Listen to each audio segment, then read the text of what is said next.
यह है आरजे कार्तिक की 1 मिनट स्टोरी। ये कहानी एक गांव की जहां मिट्टी खोदते खोदते एक मजदूर को चमकीला पत्थर मिला। उसे इतना पसंद आया कि उसने अपने गधे के गले में घंटे की तरह से बांध लिया। गांव के सेठ जी ने वो देखा तो उससे पूछा कि भाई मुझे दोगे, कितने का दोगे? उसने कहा 1 किलो गुड़ दो, मैं आपको दे दूंगा। सेठ जी ने 50 रुपए का 1 किलो गुड़ उसको दिया और वो पत्थर अपने पास लिया, किराने की दुकान चलाते थे, तराजू की डंडी में बांध दिया।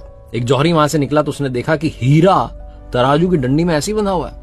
उसने पूछा सेठ जी से, सेठ जी ने कहा हमारे गांव का चमकीला पत्थर है, हमारे यहाँ की मिट्टी से निकला है। उसने कहा मुझे दे दो। सेठ जी ने कहा 100 रुपए। जौहरी कंजूस था, उसने कहा 80 रुपए। सेठ जी कहने लगे भाई 50 में तो मैंने लिया, 100 का तो मैं दूंगा, डबल बेनिफिट लूंगा। वो कंजूस जौहरी सोचने लगा कि कल आ जाऊंगा, कल इनको मना लूंगा, चला गया। उसी शाम में एक दूसरा जौहरी उस गांव से निकल रहा था, उसकी कार खराब हो गई। थोड़ी देर वो गांव में रुका हुआ था तो उसने देखा कि किराने की दुकान पर तराजू की डंडी में हीरा लटका हुआ है। उसने सेठ जी से कहा कितने रुपए? सेठ जी ने कहा 100 रुपए, 1 रुपया कम नहीं। तुरंत उसने 100 रुपए दिए, वो हीरा लिया और निकल लिया। अगले दिन फिर से कंजूस जौहरी आया, आकर के देखता है कि तराजू की डंडी में से हीरा गायब था। उसने पूछा कहां गया? सेठ जी ने कहा आया था, 100 रुपए देकर के तुरंत लेके चला गया।